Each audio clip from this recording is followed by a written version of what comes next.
Hi mayam ngasisu video anong mapudo na lachere.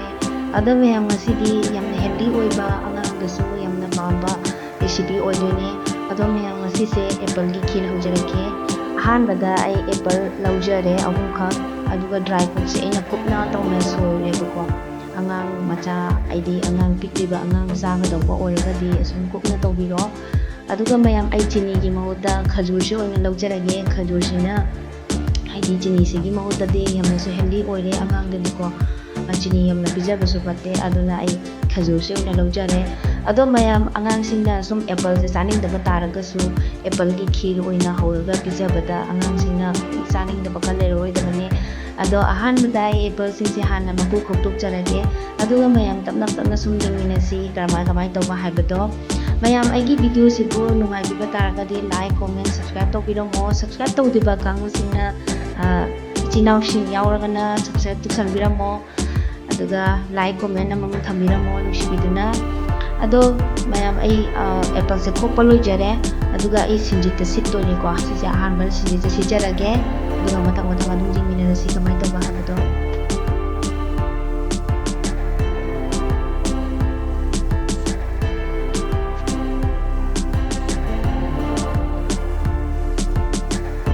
lore mayam sinjita sitpa ado magi sumaina machu se olapani ko adum khaiba loiba khande sinjita sitlaga thamba khande apple se machu sumaina sum ngangsalapani aduga mayam ai hauji pen ama laujarage pen se thangachare gas ta ado chamas se ghi chamas ani ma hapjarage ko aduga apple se hapjalasi aduga mayam apple se ngaurasi yairaga ngawrasi ko magi mahi se chupsan phawba magi manang sibagi matang ama dum lakpani adugi matang tugam ngawrasi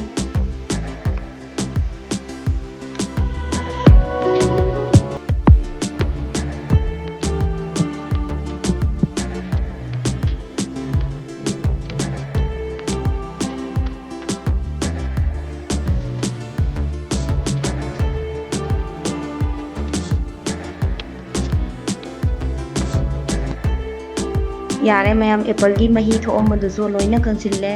aduga hoji munsu mulle manamsu yamna nusiba phawrae ko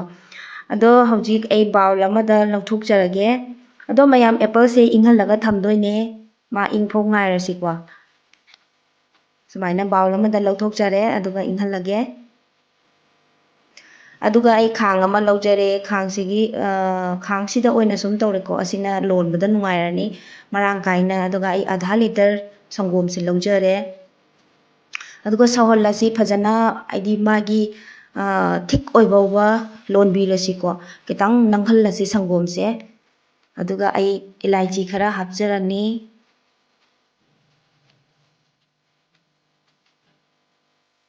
phajana sumaina sum khabaina olaga adum lonbirasi otrabadi makhada kasangani ko aduna sumaina khabaina otlingegi adum makhada kaba watkani do mayam ai ngasai gi khajur aina thamgibado tengota adu hapchallage ado mayam chini hapasu yai ko chini hapadi su mahau laibani ado aidi angang singi khallaga damakta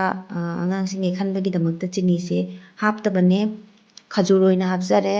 ado mayam khajur se aina sum khabaina sumaina olaga namkhaire ko aidi madi sum thotpudi thotlaga su khabaina namkhaidragadi toyu yadi ko ado mayam magi mapan ki ka mayam yaurisi ko asi khajur gi ni ado khajur se hapkhibani ko ngasai gi dry fruit tu hapkhre ko ado dry fruits to hapado uhodre ado mayam ai sangom do loire thangdajare sangom du su inghanle ko inghallaba matungda apple su inge sangom su inge ingaba matungda ai bowl da ngasai gi apple hapase ko ado thambado adoiduga ai sangom se haijinjarage sumaina haijallaba matungda phajana chamasina phajana mix tawsalasi okharasi ado mayam asum apple siga aduga sangom siga punna lonminasu yai ko ado asigi aina tawriba kaino sisu asum yabani sumaina tawrasu mahau yam laibani